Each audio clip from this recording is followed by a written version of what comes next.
प्यारे दोस्तों, ये दिन था 14 अगस्त 2005 का वक्त सुबह 9:06 जब हेलियोस 522 की फ्लाइट ने सिप्रल का एक एयरपोर्ट से एथेंस का एक शहर ग्रीस के लिए उड़ान भरी। जहाज ने उस वक्त 115 मुसाफिर और 6 क्रू मेंबर समेत 121 लोग सवार थे। जहाज का कंट्रोल हंस नाम के पायलट के हाथ में था, जिनके पास टोटल 16,900 फिलिंग हॉर्स का एक्सपीरियंस था। उनके साथ को पायलट के तौर पर थे पाम्पोस चारलंबोस, जो अपनी प्रोफेशनल लाइफ ने तकरीबन 7,549 तक फ्लाइट कर चुके थे। रनवे से टेक ऑफ करने से 5 मिनट बाद यानी 9:12 12,040 फीट की ऊंचाई पर पहुंच गया। इस हाइट पर अचानक अलार्म बजने लगता है। जब पायलट ने इस अलार्म के बारे में इंटिविगेट किया गया, मालूम हुआ कि ये टेक ऑफ कन्फिग्रेशन वार्निंग का अलार्म था। पायलट को ये वाला अलार्म सुनकर हैरत शदीद झटका इसलिए लगा क्योंकि take off configuration warning alarm उस वक्त बजता है जब जहाज अब ग्राउंड में होता है, लेकिन 12,000 फीट पर इस अलार्म का बजना पायलट की समझ से बाहर था। चुनांचे उन्होंने फौरी तौर पर ट्रैफिक कंट्रोल से बात करने का फैसला लिया और जिस लम्हे वो अभी एयर ट्रैफिक कंट्रोल से बात ही कर रहे थे, इसी दौरान कारपेट में मौजूद सभी अलार्म एक साथ बजने लगे। जहाज के अलार्म इतनी तेजी के साथ बज रहे थे कि पायलट की आवाज ठीक तरह से पहुंच नहीं पा रही थी। उसके साथ ही यह मुसीबत उस वक्त बढ़ गई जब प्लेन का मास्टर अलार्म बजने लगा, जिसका मतलब यह था कि प्लेन के बहुत से सिस्टम एक साथ ओवरहीटेड हो चुके हैं। जहां जहाज के कारपेट में यह परेशानी का आलम था, वहीं पैसेंजर्स कैबिनेट में भी अफरा तफरी मच गई, क्योंकि तमाम मुसाफिरों को सांस लेने में काफी मुश्किल का सामना करना पड़ रहा था। क्रू मेंबर्स अगर सुकून रखने की कोशिश कर रहे थे, लेकिन तमाम कोशिश नाकाम होती साबित हो रही थी। फ्लाइट के केबिन में ऑक्सीजन लेवल कम हो जाने पर मुसाफिर के सामने ऑक्सीजन मास्क ऑटोमेटिक लटक पड़े। उस वक्त तक जहाज 18,000 फीट ऊपर था।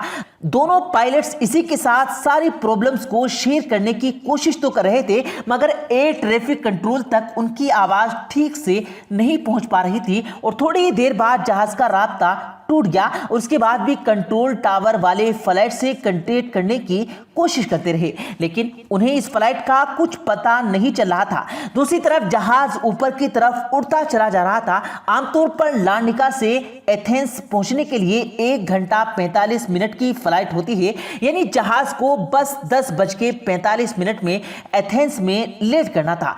9:23 में यह प्लान 34,000 फीट पर उड़ रहा था और 9:37 पर यह फ्लाइट एथेंस के फ्लाइट इंफॉर्मेशन में पहुंच गई। 10:12 से लेकर 10:50 तक एथेंस के फ्लाइट कंट्रोल्स वाले उस जहाज से बार बार बात करते रहे, लेकिन उन्हें कोई जवाब न मिला। फ्लाइट टाइम के मुताबिक अब तक जहाज को अब तक एथेंस तक आ जाना था, लेकिन जहाज का कोई अता पता नहीं था। खतरे को भांपते हुए ग्रीस की गवर्नमेंट ने अपने 2 ऑफ सालेह जहाज को आसमान में ढूंढने के लिए भेजा और चंद ही मिनट में दोनों जेट ने हेलियस की फ्लाइट को कई हजार फीट ऊपर ढूंढ लिया। इनमें से एक पायलट जहाज को इस फ्लाइट के बिल्कुल करीब ले आया ताकि वो देख सके कि जहाज के अंदर चल क्या रहा है।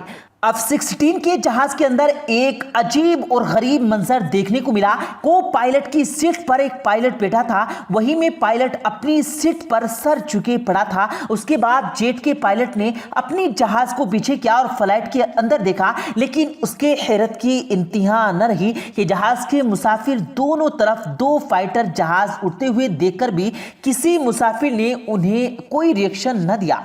तमाम के तमाम अपनी सीट पर चुपके बैठे रहे। कुछ देर के बाद जेट के पायलट ने देखा कि एक शख्स केबिन से निकलकर प्लान के कारपोर्ट की तरफ जा रहा है और फिर कुछ ही देर बाद वो पायलट की सीट पर बैठ गया और शख्स को देखकर फाइटर जेट के पायलट ने हाथ हिलाकर उसकी तवज्जो हासिल करने की कोशिश की। ऐसा लग रहा था कि वो भी पायलट्स को कुछ बताना चाह रहा था, लेकिन वो कुछ बोल नहीं पा रहा था। इसी दौरान फ्लाइट के लेफ्ट इंजन ने काम करना बंद कर दिया और ये जहाज उड़ते हुए तेजी से जमीन की तरफ जाना शुरू हो गया। पायलट सीट पर बैठा वो शख्स जहाज को कंट्रोल करने की कोशिश कर रहा था, लेकिन वो ऐसा करने में साफ काम नजर आ रहा था। ठीक 12 बजे जहाज के राइट इंजन ने भी काम करना बंद कर दिया। अभी जहाज पर कंट्रोल खत्म हो गया और फिर 12:04 पर एथेंस तकरीबन 40 किलोमीटर दूर ये जहाज पहाड़ में गिरकर क्रैश हो गया। इस हादसे में जहाज में मौजूद 121 लोगों की डेथ हो गई। अब जरा उन फाइटर जेट के पायलट की हालत चेक कीजिए जिनके सामने वो हादसा होने जा रहा था और वो सिर्फ एक तमाशाई बनकर उसको देख तो सकते थे, लेकिन उन लोगों को बचाने के लिए कुछ नहीं कर सकते थे। उसके बाद फ्लाइट के क्रैश होने की खबर लोगों के साथ शेयर कर दी गई। फौरी तौर पर रेस्क्यू शुरू किया गया और सभी लोगों की डेथ बॉडी एक एक करके वहां ढूंढ निकली गई। लेकिन जब इस हादसे की वजह जाने के लिए उन डेथ बॉडी का पोस्टमार्टम किया गया तो होलनाक बात सामने आई। टॉपसी रिपोर्ट में बताया गया कि जहाज के पायलट समेत सभी मुसाफिर भी जहाज क्रैश होने से पहले ही मर चुके थे।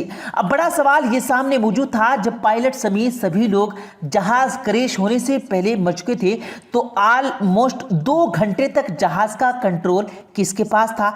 व्यूअर्स, कुछ देर पहले हमने एक ऐसे शख्स का जिक्र किया था जो पैसेंजर काबिज से कॉर्कपिट में आता है और जहाज को कंट्रोल करता है। ये फ्लाइट अटेंडेंट अंद्रियास रोमो थे। अंद्रियास से थे जिन्होंने जहाज को उस वक्त तक संभाले रखा था और आखिर में ऑफ ट्रैफिक कंट्रोल इन्हीं की आवाज सुनाई दी थी।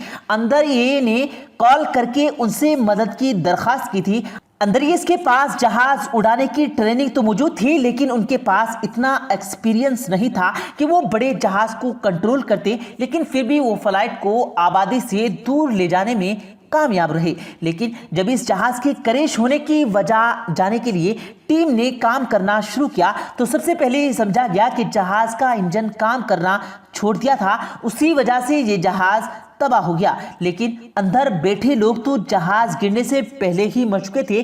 फिर ये वाकया था क्या? तभी एक अफसर की नजर जहाज के पैनल पर मौजूद एक बटन पर पड़ी और ये बटन था जहाज के अंदर हवा के प्रेशर सेट करने का। इस बटन को देखते ही इस अफसर के सामने सारी कहानी खुल गई। ये बटन जहाज के अंदर हवा के प्रेशर को कंट्रोल करता है। जहाज का इंजन जब काम कर रहा होता है, साथ ही साथ वो बाहर से हवा जहाज के अंदर भी भेजता है ताकि अंदर बैठे लोगों को ऑक्सीजन मिलता रहे। आमतौर पर प्रेशर कंट्रोल करने वाले बटन को ऑटो मोड पर ही रखा जाता है और कभी कभी इसे मैनुअल करना पड़े तो जहाज के पायलट इस पर नजर रखनी होती है। इस हादसे से 3 दिन पहले जहाज सर्विस पर गया था तो वो इसकी सर्विस करते हुए किसी वर्कर ने लापरवाही से बटन को मैनुअल करते हुए वापस फ्लाइट के लिए भेज दिया और टेक ऑफ करने से पहले पायलट का ध्यान इस तरफ नहीं गया। जहाज का ऑक्सीजन लेवल हुआ कि प्रेशर लेवल बटन ऑटो की जगह मैनुअल मोड पर है और इसी वजह से धीरे धीरे जहाज के अंदर ऑक्सीजन का लेवल गिरने लगा और जब कॉकपिट के अंदर अलार्म बजना शुरू हुआ तो जहाज के दोनों पायलट ने इसकी वजह जानने की कोशिश की, लेकिन एक बार भी उनका ध्यान इस बटन की तरफ नहीं गया। यही वजह है कि कॉकपिट के अंदर भी ऑक्सीजन लेवल कम होना शुरू हो गया और दोनों पायलट बेहोश होने लगे। अब पैसेंजर्स कॉबिन में तो ऑक्सीजन लेवल कम होने की वजह से मास्क सामने आ जाते हैं, लेकिन कॉकपिट में मास्क नहीं आते। यही वजह थी कि ऑक्सीजन न मिलने पर दोनों पायलट बेहोश हो गए और इसी दौरान जहाज में बैठे क्रू मेंबर्स और मुसाफिर भी एक एक करके बेहोश होने लगे, क्योंकि उनको ऑक्सीजन देने के लिए सिर्फ 12 मिनट तक सप्लाई मौजूद थी और ऑक्सीजन न मिल जाने पर मौजूद सभी लोग एक एक करके दम तोड़ते रहे। जहाज अब ऑटो पायलट मोड पर एथेंस के जानिब बढ़ रहा था। उसमें मौजूद सभी लोग मर गए थे सिवाय एक शख्स के जो फ्लाइट एडियांस था। अगर आप ये जानना चाहते हैं कि वो शख्स इतनी देर कैसे जिंदा रहा तो आपको बताएं कि एडियांस स्क्वाड ड्राइवर भी थे और समंदर की तह में जाने वाले स्क्वाड ड्राइवर अपनी सांस लंबे अरसे तक रोक सकते हैं। वो पूरी कोशिश करके जहाज के कारपोर्ट तक पहुंचे और जहाज को आखिर तक बचाने की कोशिश करते रहे, लेकिन सडनली वो इसमें कामयाब न हो सके और वो जहाज पहाड़ से टकराकर क्रैश हो गया। जहाज के क्रैश होने के बाद बिल्कुल आखिर इसकी रिपोर्ट जारी की गई, जिसमें बताया गया कि 121 लोगों के मरने की असल वजह सिर्फ वही एक बटन था जो ऑटो मोड की जगह मैनुअल पर कर दिया गया था। अगर उस रिपोर्ट में तो नहीं कहा गया, लेकिन हमारी नजर में उन लोगों की मौत की असल जिम्मेदार इस प्लेन की सर्विस करने वाले वो वर्कर्स थे जिन्होंने गफलत के साथ इस बटन का मोड चेंज कर दिया था। लेकिन बस एक्सपर्ट की राय में दोनों पायलट को भी टेक ऑफ करने से पहले ये देखना जरूरी था कि जहाज के तमाम कंट्रोल सिस्टम ठीक तरह से काम कर रहे हैं कि नहीं। तो कमेंट करके आप जरूर बताइएगा, आपकी नजर में असल कसूरवार कौन है? क्या इस पायलट का रूटीन चेकअप करने वाले ये वर्कर्स या जहाज के दोनों पायलट जिन्होंने बिना देखे जहाज के साथ उड़ान भर ली? आपके ख्याल से जहाज में बैठे लोगों की किस्मत में ऐसा होना लिखा था? इसी एक सवाल के साथ आपको छोड़कर जाते हैं। आपके जवाब का हमें इंतजार रहेगा। अगर आपको वीडियो अच्छी लगी हो तो इसको लाइक करके अपने दोस्तों के साथ जरूर शेयर कीजिएगा और हमारे चैनल को जरूर सब्सक्राइब कीजिएगा।